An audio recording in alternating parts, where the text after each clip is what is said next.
Hello everyone, जय Shri Krishna. Welcome back to my new vlog. I hope so आप सब बढ़िया होंगे, मैं भी बढ़िया हूँ। तो बस आज के व्लॉग की शुरुआत करते हैं। जैसा कि आप लोगों को पता है कि अभी मैं ससुराल आई हुई हूँ, तो मेरा आज डे सेकेंड का ससुराल का है। तो बस मैं आपको यहाँ का व्यू दिखा रही हूँ मॉर्निंग का। यहाँ चारों तरफ ग्रीनरी दिखाई देगी आपको, और बस पक्षियों की चहचहाट सुनाई देगी। और बस मैं उठ कर के ऊपर आई थी और मैंने आपका यहाँ का व्यू दिखाया था सुंदर सा।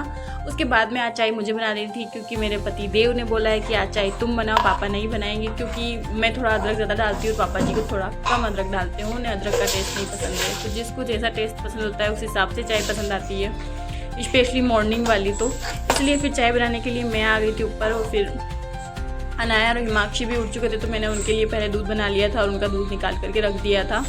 उसके बाद में मैं हमारे लिए चाय बना रही थी। सच बताऊँ ना, मुझे तो यहाँ पर वैसे मुझे पापा जी के हाथ की चाय अच्छी लगती है, क्योंकि जो घर का दूध होता है ना, उसकी तो चाय का और दूध का टेस्ट ही अलग होता है, अलग ही टेस्ट आता है मार्केट में जो हम लेते हैं उसकी बजाय। फिर उसके बाद में मैं ऊपर किचन का काम करके जो भी बर्तन थे सब साफ़ करके नीचे आई थी सफाई का काम करने के लिए। तो बस आते से मैंने नीचे झाड़ू लगाया, और यहाँ पर मुझे झाड़ू लगाने में टाइम नहीं लगता। मेरे को ऐसा लगता है झाड़ू पोछा दोनों करने में मुझे आधा घंटा लगता होगा, क्योंकि घर ज़्यादा बड़ा नहीं है, छोटा ही है, तो फटाफट काम हो जाता है। और मुझे सिर्फ हॉल में और इधर ही झाड़ू लगाना होता है। बाहर की साइड जो रोड पे वगैरह झाड़ू लगाते हैं वो मम्मी जी लगा देते हैं उठने के बाद में, मॉर्निंग में ही।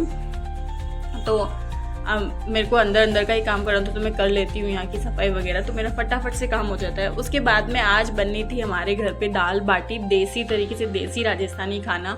तो मैं जब तक नीचे सफाई वगैरह काम कर रही थी, तो यहाँ पर मम्मी जी पापा जी ने खाने की तैयारी कर ली थी। तो यहाँ पर मम्मी जी चूरमे की तैयारी कर रहे हैं। तो उसी के लिए चूरमे के लिए ना बड़ी बाटी बनाई जाती है मोटे आटे की। तो पहले उन्होंने वो बनाई और कंडे उन्होंने लगा के रख दिए थे, क्योंकि देसी तरीके से खाना बनेगा। फिर मम्मी जी और पापा जी ने मिलकर के बाटी बनाई, क्योंकि मुझसे कंडे पे नहीं बनती है, और कंडे मतलब मेरे हस्बैंड को कंडे वाली बाटियाँ ही पसंद होती है। और गांव में आए हैं तो देसी तरीके से ही खाना खाने में मज़ा आता है। तो बस यहाँ पर मम्मी जी पापा जी ने पहले बाटी वगैरह बना करके रख दी थी। आज मेरा किचन में कुछ नहीं, मैं दाल वगैरह जो भी बनानी होती है वही बनाऊँगी, और कुछ काम नहीं होता है मेरा। उसके बाद में यहाँ पापा जी ने कंडे लगा रखे थे, वो अच्छे से बन गए थे। तो वो बाटी सेकने के लिए उनको तैयार कर रहे थे। सारे को अच्छे से फोड़ के फिर बाटी रखी जाती है, हल्का सा उनको ठंडा किया जाता है ताकि बाटी फटाफट से जले नहीं। अदरवाइज़ ऐसा क्या होता है ना कि अगर तुरंत ऐसे ही कड्डे पे गरम पे रख दिया जाता है ना, तो बाटी फटाफट नहीं पलट पाती है, तो फिर जलती है। और गांव में सबसे अच्छी चीज़ ये होती है कि यहाँ पर देसी तरीके से खाना मिल जाता है हमको। देसी तरीके से हम लोग खाना बनाते थे, तो उसका स्वाद ही अलग होता है।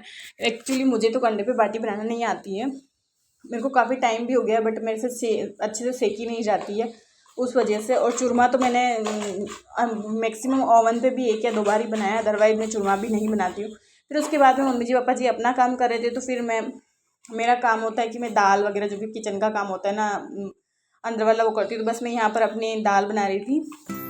हाँ, आज मेरा कुछ ज़्यादा काम था नहीं किचन में, बस मुझे किचन की सफाई करनी होगी, दाल वगैरह जो भी बनानी होगी, छाछ वगैरह जो भी वो बनाऊँगी। जो मिक्सर ग्राइंडर का काम होता है ना, चीनी वगैरह पीसनी, वो काम होता है मेरा।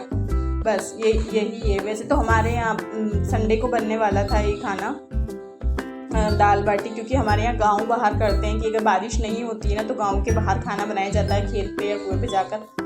बट वो प्रोग्राम कैंसिल हो गया, इसलिए मम्मी जी ने सोचा चलो अब तुम लोग तो चले जाओगे, फिर पता नहीं कब बनाएंगे, तो हम अभी घर पे ही बना लेते हैं।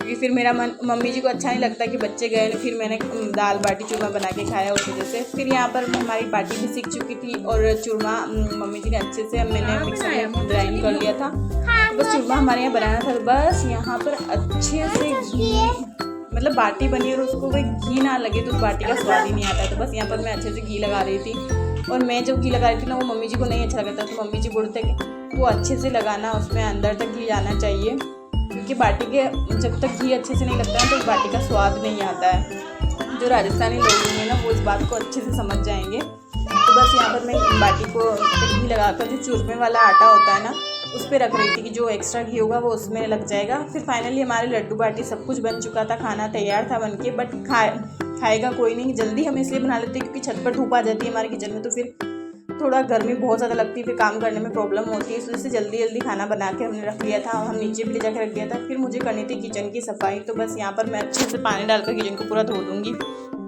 क्योंकि फिर वो राख वगैरह जो भी होती है ना, हवा चलती रहती है तो वो किचन में आती है, उसकी वजह से।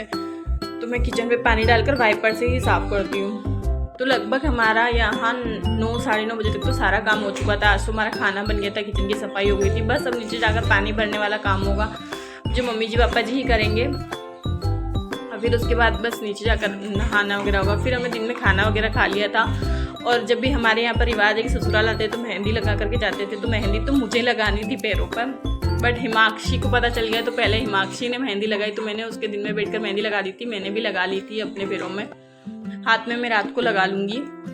तो बस यहाँ पर वो उठ गई थी, तो बनाया तो सो रही थी और बस यहाँ वो उठी थी तो मैं उसकी मेहंदी निकाल रही थी पैरों की, क्योंकि अगर वो मेहंदी लगे हुए पैर फिर क्या वॉश करने जाएगी, उसको अच्छा नहीं लगता है, थोड़ी देर ही रखती है। तो वॉश करने जाएगी ना पूरे घर में मेहंदी के पैर बनेंगे। जैसे ना मैंने उसके खुद अपने हाथों से मेहंदी निकाल ली थी ऑयल लगा करके। और फिर मुझे उदयपुर ले जाने के लिए आटा पीसना था, तो बस उसी के लिए चक्की लगा रखी थी मैंने। तो बस वही थोड़ी देर में मैंने वो बंद की, जो सफाई वगैरह करनी थी वो करी। अगर आपको डेली रूटीन के व्लॉग देखना पसंद है ना, तो प्लीज़ मेरे चैनल को लाइक करना एंड सब्सक्राइब करना मत भूलना।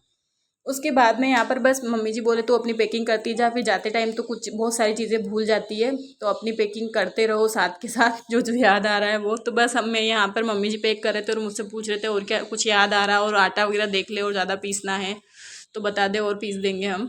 तो बस हम यही अब उदयपुर जाने की तैयारी हमारी होने लग जाती 2 दिन पहले से, क्योंकि हम मैक्सिमम चीज़ें गांव से ले जाते हैं, दाल आटा वगैरह जो भी हमारे यहाँ पर अवेलेबल होती ना, हम तो वो यहाँ से लेके चले जाते हैं।